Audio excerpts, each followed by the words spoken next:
300 meters, northwest ridge. See it? Take the shot now.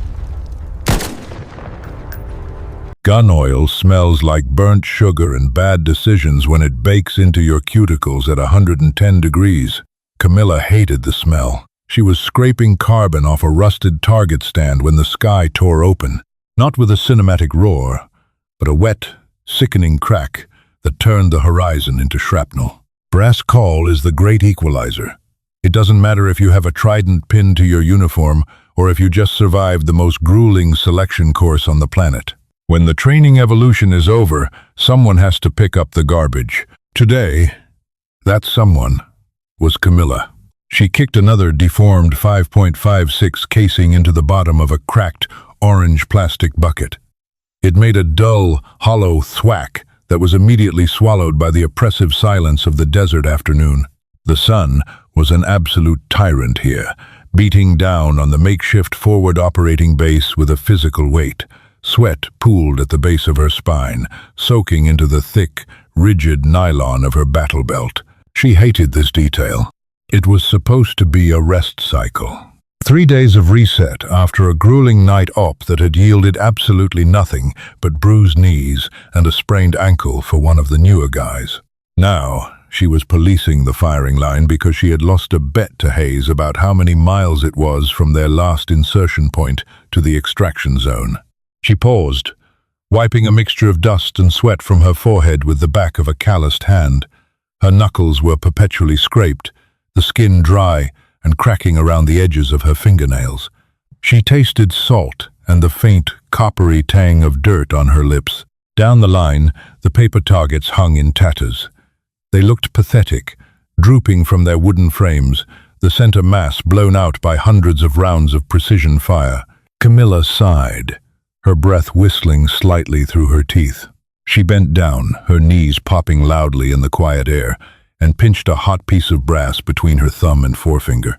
It burned, a sharp, sudden sting, and she cursed under her breath, dropping it into the bucket. There was no glory in the teams. Not really. The recruitment posters and the movies sold a lie of slow-motion breaches and perfectly timed explosions. The reality was 90% boredom, administrative headaches, and sweeping up your own mess in the blistering heat. Camilla was 28, but her joints felt 40. She rolled her shoulders, feeling the deep, knotting ache in her traps. 100 yards behind her, the base was sluggish. The low hum of a diesel generator vibrated through the soles of her boots. Somebody had left a radio on near the supply tent, the tinny, distorted bass of a rock song drifting over the HESCO barriers. It felt aggressively normal. Too normal. She reached for another casing. The pressure dropped. It wasn't a sound at first. It was an absence of it. The hum of the generator cut out, sucked into a vacuum. The hairs on her arms stood at attention, a primal, reptilian response to a shift in the atmosphere. Then, the world folded in on itself. The first mortar didn't explode with a massive ball of orange fire. It slammed into the earth 60 yards to her left with a concussive shockwave that physically punched the breath from her lungs. Dirt, rocks, and pulverized concrete erupted upward in a massive, gray-brown geyser. Camilla didn't dive heroically. She was thrown. Her boots lost traction on the loose gravel, and she hit the ground hard, her chin bouncing off the packed dirt. Her teeth snapped together, biting down hard on the inside of her cheek. Warm, metallic blood immediately flooded her mouth. The sound caught up a fraction of a second later, a deafening, physical roar that rattled the fillings in her molars. She lay there for a second, stunned, the orange plastic bucket rolling lazily away from her, spilling its load of empty brass across the sand. Her ears were ringing with a high-pitched, sustained whine that drowned out everything else. The sky, which had been a blinding, cloudless blue seconds ago, was now choking with thick, choking dust. It tasted like ash and pulverized drywall. Move. The thought was sluggish, pushing its way through the fog in her brain. Move, you idiot. She pushed herself up on her forearms. The skin on her left elbow was shredded weeping bright red blood that mixed instantly with the dirt, turning into a muddy paste. Another impact hit. This one was further out, near the motor pool. The ground heaved under her stomach like a living thing trying to buck her off. Suddenly, the air above her head snapped. Crack! Crack! Crack! It wasn't the deep boom of the mortars. It was the sharp, supersonic whip of incoming rifle fire passing inches from her skull. The enemy had the high ground. They were on the ridgeline, pouring plunging fire directly into the exposed range. Camilla scrambled forward, dragging herself on her belly toward the only cover available, a low berm of stacked sandbags that separated the rifle line from the pistol bays. Her chest heaved, her lungs screaming for oxygen, but only finding hot, abrasive dust. Panic, cold and sharp, fought to take hold. She shoved it down, burying it under years of muscle memory. But her hands were shaking. They were shaking so badly she could barely unclip the retention strap on her drop-leg holster to draw her sidearm. She reached the sandbags and slammed her back against them, curling her knees to her chest. She spat a mouthful of bloody saliva onto the ground. She wasn't carrying her primary weapon. Her M4 was back at the armory. She was just supposed to be cleaning the damn range. She had a Sig Sauer P 226 and 2 spare magazines against a fortified ridgeline 800 yards away. Useless, she hissed to herself, her voice sounding strange and muffled through the ringing in her ears. Another string of bullets tore into the sandbags behind her, showering the back of her neck with grit. The fabric tore with a distinct rip, sand bleeding out onto her shoulders. She shrank tighter into herself, her eyes wide, staring at the swirling dust, waiting for the killing blow. Through the haze, a shape materialized. It was dragging itself across the dirt, moving with a jerky, frantic desperation. Camilla drew her pistol, her finger resting rigidly along the frame, her heart hammering against her ribs so violently it made her vision pulse. "Don't shoot! Don't shoot! It's me!" The voice cracked, hoarse and strained. It was Hayes. He slid in behind the sandbags, collapsing in a heap next to her. He didn't look like a Tier 1 operator. He looked like a man who had just been run over by a truck. His face was pale, a sickly, grayish white beneath the grease paint and grime. He was gasping for air. Short, shallow, panicked breaths. "You hit?"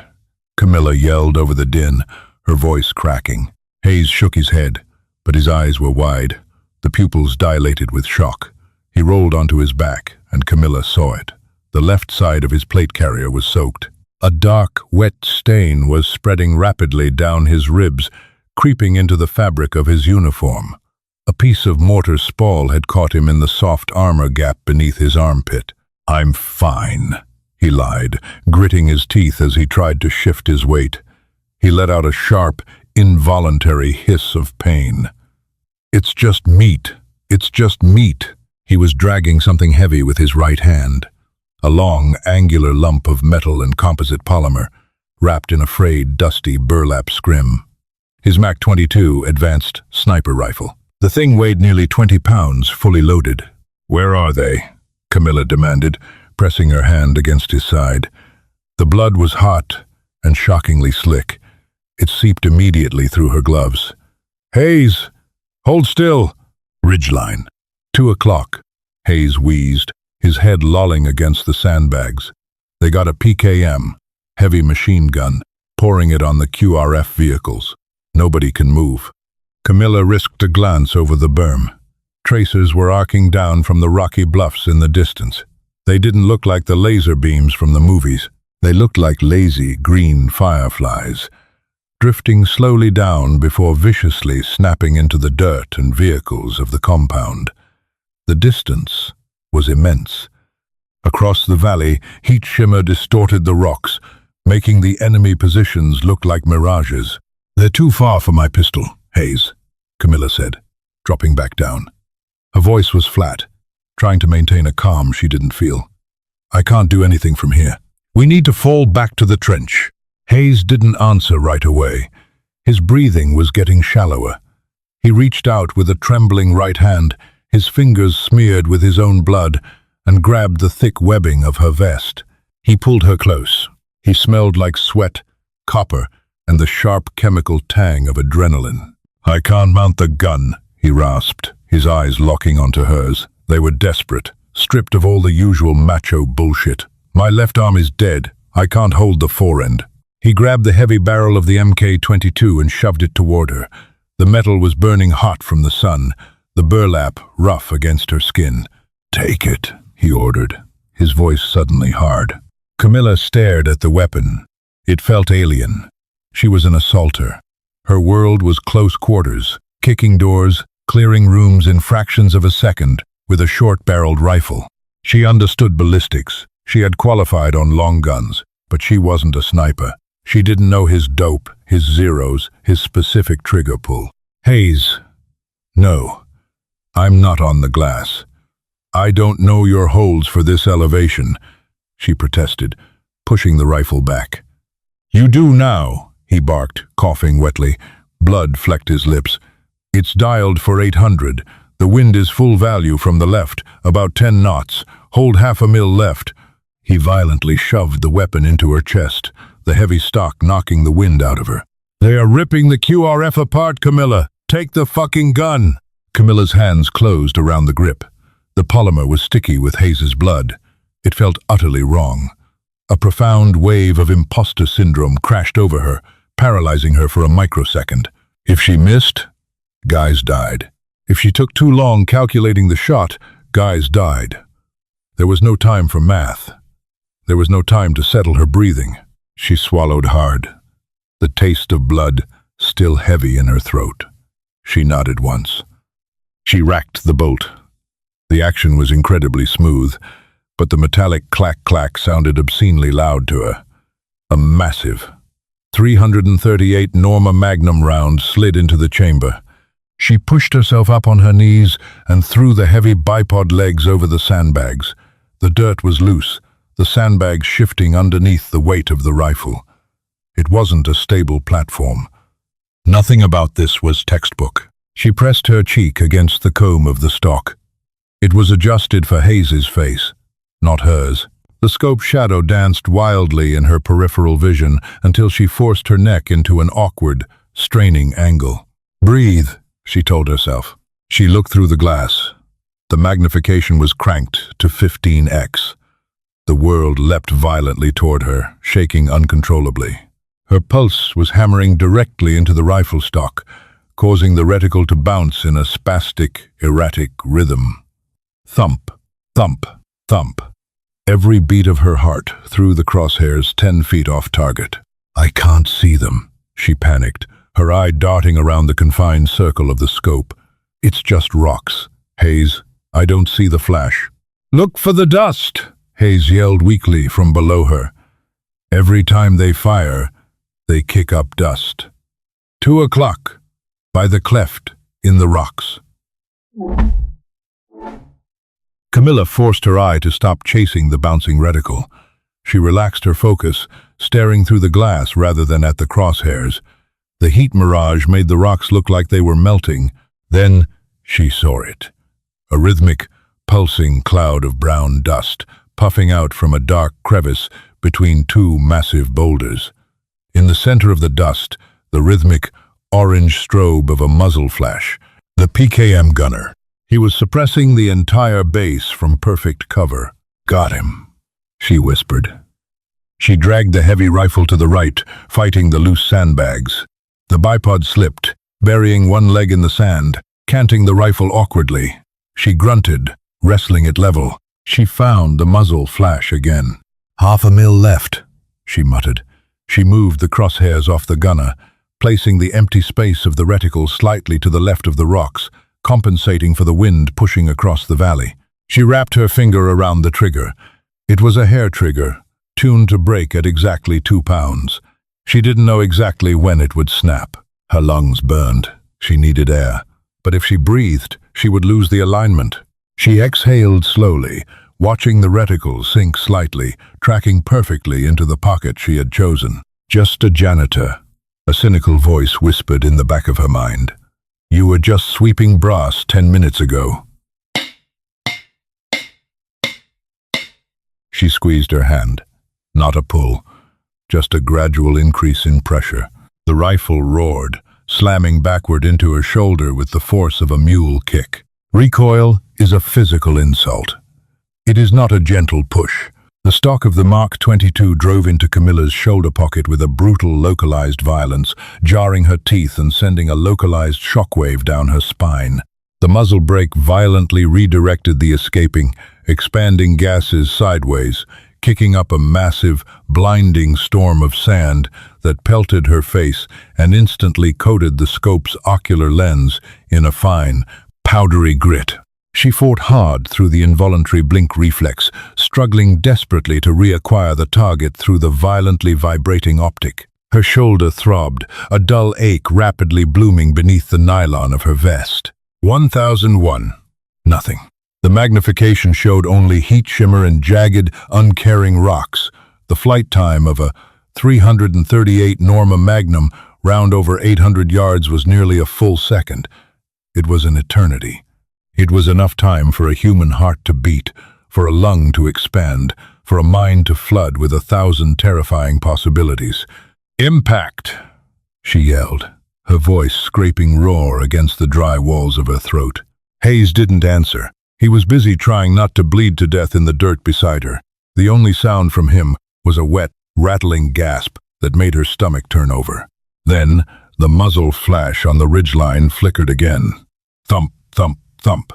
The heavy, methodical rhythm of the PKM resumed.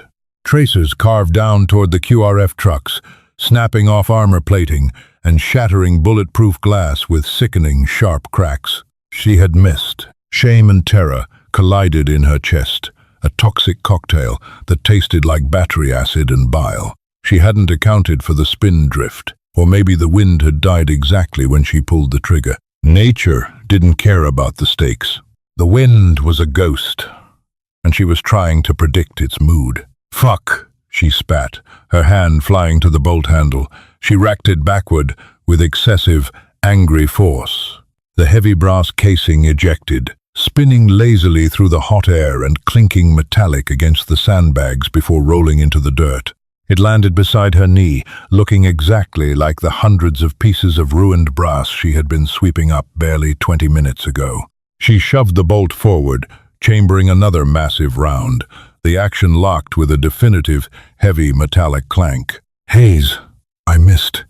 Give me another read," she demanded, keeping her eye glued to the scope. She was fighting the immense, front-heavy weight of the gun. Her left arm was trembling so badly the bipod legs were audibly chattering against the canvas sandbags. Silence, just the buzzing of flies drawn to the fresh blood, and the distant, terrifying roar of combat. She kicked his leg lightly with her boot, keeping her face pressed to the gun. "Hayes!" "Wind," he gasped. His voice was barely a whisper now, lacking all its previous authority. It was a terrifying, hollow sound. It dropped. Mirage is boiling straight up. No hold. Dead on. Camilla gritted her teeth, her jaw muscles bunching. She dragged the heavy rifle slightly right, centering the crosshairs directly over the pulsating cloud of dust by the cleft in the rocks. The barrel was radiating intense, localized heat now, the mirage rolling off the hot steel, creating a wavy, aquatic distortion in her field of view.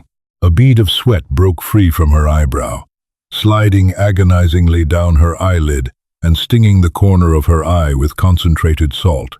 She couldn't blink it away. She couldn't wipe it. She couldn't move. "Breathe," she told herself. "Just do the geometry. Ignore the noise." The world shrank to a tiny, magnified circle of arid rock. The noise of the mortar impacts, the distant screaming, and the roaring engines of the QRF trucks faded into a dull underwater hum. There was only the rhythmic, strobe light flash of the enemy gun, over and over, hammering her friends in the valley below. Her finger pressed against the trigger. It felt slick with Hayes' blood.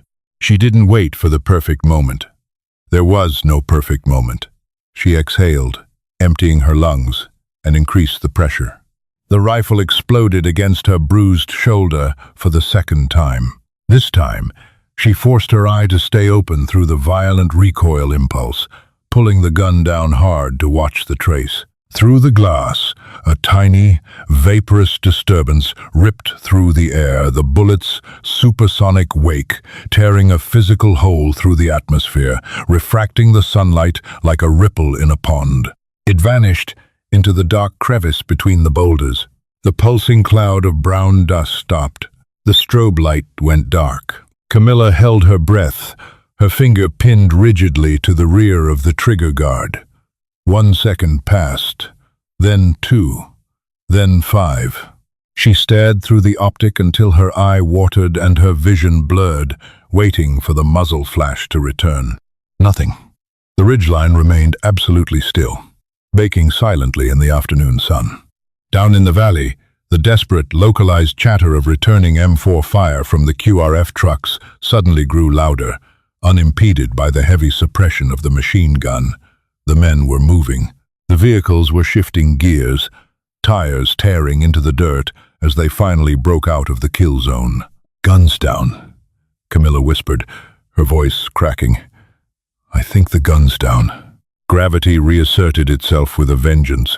Camilla released the pistol grip of the Mark 22, and her hands immediately began to shake with violent, uncontrollable tremors. The adrenaline crash hit her system like a physical blow. She dropped below the sandbags, her back scraping against the rough burlap, and looked at Hayes. He was unconscious. His chin rested heavily against his chest, his skin the color of old, wet parchment. The blood pool beneath him had expanded drastically, turning the fine desert dust into a dark, coagulated mud that smelled powerfully of iron and raw meat. "No, no, no," Camilla muttered, the numbness breaking. She scrambled toward him on her hands and knees. The $1 million sniper rifle lay forgotten in the dirt, already collecting dust. She wasn't a hero. She wasn't a hardened, emotionless killer standing triumphant over a vanquished foe. She was a terrified, exhausted woman with ringing ears and bruised shoulders, desperately trying to remember the steps of tactical field care while her brain screamed in absolute panic. She grabbed the Velcro tab of her IFAK, ripping it open with a harsh, tearing sound that seemed absurdly loud against the ringing in her ears. She pulled out a wad of combat gauze, her blood-slicked gloves struggling to grip the smooth plastic packaging. She cursed, tearing it open with her teeth, tasting the bitter, sterile, chemical coating on her tongue. "Hayes, stay with me," she ordered, pressing her knee hard against his hip to stabilize his limp body. She found the entry wound a jagged, ugly tear in his uniform just below the side plate pocket. She didn't hesitate. She shoved her index finger directly into the hot, pulsing hole, searching blindly for the severed artery. Hayes jolted violently, a weak, guttural groan escaping his pale lips as his nervous system registered the agony. His body instinctively tried to twist away from the brutal intrusion. I know, I'm sorry," she gasped, tears of sheer stress finally cutting wet tracks through the grime on her face. She began packing the chemically treated gauze directly into the wound channel, pushing it deep into his chest cavity, inch by agonizing inch, applying a brutal, unrelenting pressure that she knew was causing him excruciating pain. Her arms ached. Her right shoulder throbbed with a deep, sickening pain from the rifle recoil. The smell of burnt gun oil, sour sweat, and Hayes's blood merged into a sickly sweet stench that made her stomach heave violently. She swallowed down the rising bile, locking her elbows straight to keep her body weight pressing down on his ribs. Around them, the chaos of the attack was shifting. The mortars had completely stopped. The sharp, aggressive bark of M240 machine guns from the base perimeter was laying down heavy, coordinated, suppressive fire onto the distant ridgeline. The tide had turned. The quick reaction force was maneuvering. But down here in the dirt, behind a ruined wall of sandbags, time had effectively stopped. Camilla knelt there for what felt like hours, her hands cemented to Hayes's bleeding side, feeling the fragile, thready rhythm of his pulse fluttering weakly beneath her palms. Her gaze drifted lazily across the ground, her mind entirely blank. A few feet away lay the cracked orange plastic bucket. It had tipped over completely during the initial mortar barrage. Dozens of tarnished, empty 5.56 casings were scattered across the bloody sand, glinting stupidly in the unforgiving sun. She stared at them. They were just pieces of formed brass. Garbage. Evidence of wasted time. A shadow fell over her.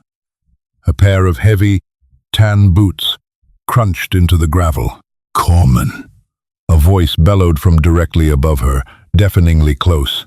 Strong hands grabbed her shoulders, pulling her backward. We got him, Camilla. Let go. Let him go. We got him. She resisted for a fraction of a second, her fingers cramped and locked in a terrifying death grip, before finally letting her hands fall heavily to her lap. Her gloves were stained a deep, stark crimson, the blood already beginning to dry and crack in the heat. Camilla didn't look at the medic working frantically on Hayes, barking orders for IV bags and chest seals. She didn't look toward the distant, hazy ridgeline where a man she had just killed lay bleeding into the same dirt. She just sat back on her heels in the gravel, her chest heaving, staring blankly at the empty sniper rifle baking in the desert heat. She swallowed hard, tasting grit and copper. She was supposed to be on a rest cycle today. She was just supposed to be cleaning the range. Stories of survival aren't always painted in glory. They are forged in dirt, panic, and the sheer will to keep breathing. If Camilla's intense journey resonated with you, hit that like button to support raw, unfiltered storytelling. Share this video with someone who appreciates the gritty realities behind the uniform. And don't forget to subscribe for more deeply human military dramas. Your engagement helps bring these untold, visceral experiences to life. Keep watching and stay grounded.